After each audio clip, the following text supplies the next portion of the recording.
नगरपालिका चुनाव 2026 की बड़ी घोषणा और इसके साथ ही चास और फुसरों में आदर्श आचार संहिता लागू। राज्य निर्वाचन आयोग द्वारा नगरपालिका निर्वाचन 2026 की औपचारिक घोषणा होते ही बोकारो जिले के चास नगर निगम और फुसरो नगर परिषद क्षेत्र में तत्काल प्रभाव से आदर्श आचार संहिता लागू कर दी गई है। यह जानकारी समाहरणालय सभागार में आयोजित संवाददाता सम्मेलन में जिला निर्वाचन पदाधिकारी सह उपायुक्त अजय नाथ झा ने दी। इस दौरान पुलिस अधीक्षक हरविंदर सिंह भी मौजूद रहे। उपायुक्त अजय नाथ झा ने स्पष्ट कहा कि जिला प्रशासन राज्य निर्वाचन आयोग के निर्देश का अक्षरशः पालन करते हुए चुनाव को निष्पक्ष, पारदर्शी, शांतिपूर्ण और त्रुटि रहित ढंग से कराने के लिए पूरी तरह तैयार है, जिसमें नामांकन राशि चास महापौर के लिए 15 लाख रुपए रखी गई है। वहीं वार्ड पार्षद के लिए 3 लाख रुपए तय की गई है। वहीं फुसरो नगर परिषद के लिए नामांकन राशि अध्यक्ष के लिए 6 लाख रुपए और वार्ड पार्षद 1.5 लाख रुपए रखी गई है। उपायुक्त ने बताया कि 1 अक्टूबर 2024 की अहर्ता तिथि के आधार पर मतदाता सूची तैयार की गई है और फोटो रहित मतदाता सूची जिला के आधिकारिक वेबसाइट पर अपलोड कर दी गई है। पुलिस अधीक्षक हरविंदर सिंह ने कहा कि चुनाव के दौरान कानून व्यवस्था बनाए रखने के लिए पर्याप्त पुलिस बल तैनात रहेगा। संवेदनशील और अति संवेदनशील मतदान केंद्रों पर विशेष सुरक्षा व्यवस्था की जाएगी। मतगणना एवं ब्रजगृह का स्थल कृषि उत्पादन बाजार समिति चास में बनाया गया है। तो अब चास और फुसरो में चुनावी बिगुल बज चुका है। आचार संहिता लागू, प्रशासन तैयार, पुलिस अलर्ट और जनता तय करेगी अपने नगर का नेतृत्व। सारी तैयारियां मुकम्मल हैं और पूरी निष्ठा के साथ, पूरी सतर्कता के साथ, बिना किसी त्रुटि के निर्वाचन का कार्य संपन्न कराया जाएगा। कहीं कोई संदेह नहीं है। जिला प्रशासन की पूरी तैयारी है। इस संबंध में किसी जीरो एरर पर हम लोग कोशिश करेंगे काम करने का, किसी भी तरह का एरर ना हो। इस क्षेत्र में कल 11 बजे अधिसूचना निर्गत हो जाएगी और कल 11 बजे निर्गत होने के बाद से चुनाव की प्रक्रिया प्रारंभ हो जाएगी।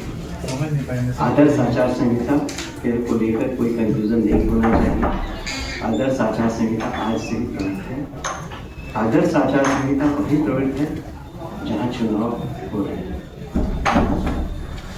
इस संबंध में विस्तृत गाइडलाइंस कैसे क्या दिए जाने हैं, ये हमारा जो आदर्श आचार संहिता का कोषांग है वो आपको देगा, बताता रहेगा।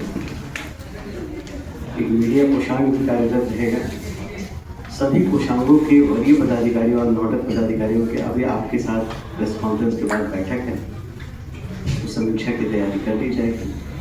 वो कल सुबह से ही सभी कोषांग कार्यरत हो जाएंगे और कार्य करेंगे। इस संबंध में प्रशासन की पूरी तैयारी है। प्रशासन का पूरा पुलिस प्रशासन सहित सभी तैयारी है।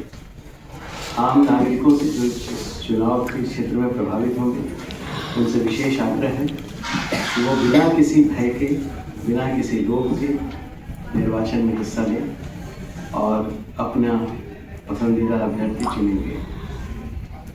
और जो लोग इस चुनाव में भाग लेना चाहते हैं उनमें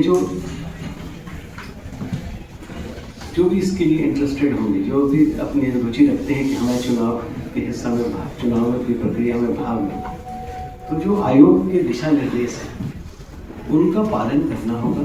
उनका अनुपालन करते हुए स्वच्छता के साथ चुनाव प्रचार में व्यय की सीमा निर्धारित है, यानी बहुत सादगी से प्रचार प्रसार करना है। लोगों तक पहुंच के अपनी बात रखनी है और इसमें किसी भी प्रकार से जो आयोग के नियम हैं उस नियमों की अवहेलना की अनुमति नहीं रहेगी। इसमें एक ही चीज है, अगर कोई ऐसा पोस्टर बैनर लगा हुआ हो, ऐसा कोई पोस्टर बैनर लगा हुआ हो जिस सरकार की कोई योजना का या इस तरह का पोस्टर बैनर लगा हुआ जो उनको प्रभावित करने की दृष्टि से, तो ऐसे बैनर हटा दिए जाएंगे। क्योंकि ये दलगत चुनाव नहीं है, इसलिए दिशा निर्देश अन्य जो लोकसभा और विधानसभा चुनाव थे उससे अलग होंगे। मुझे केवल एक ही चीज़ हुआ है, प्रत्याशी कोई आने वाला है वो अपना प्री वोट के लिए कर रहा है कि मैं भाग लूँगा, मैं हिस्सा लूँगा, इसमें इस कनवासी में कोई आपत्ति नहीं है। लेकिन अगर उनके वोट लगे हुए हैं भावी प्रत्याशी के रूप में और प्रत्याशी के रूप में सामने आते हैं तो व्यय के अंतर्गत उनको बुक करना पड़ेगा। व्यय की सीमा निर्धारित है तो उस व्यय के अंतर्गत ही काम करना होगा।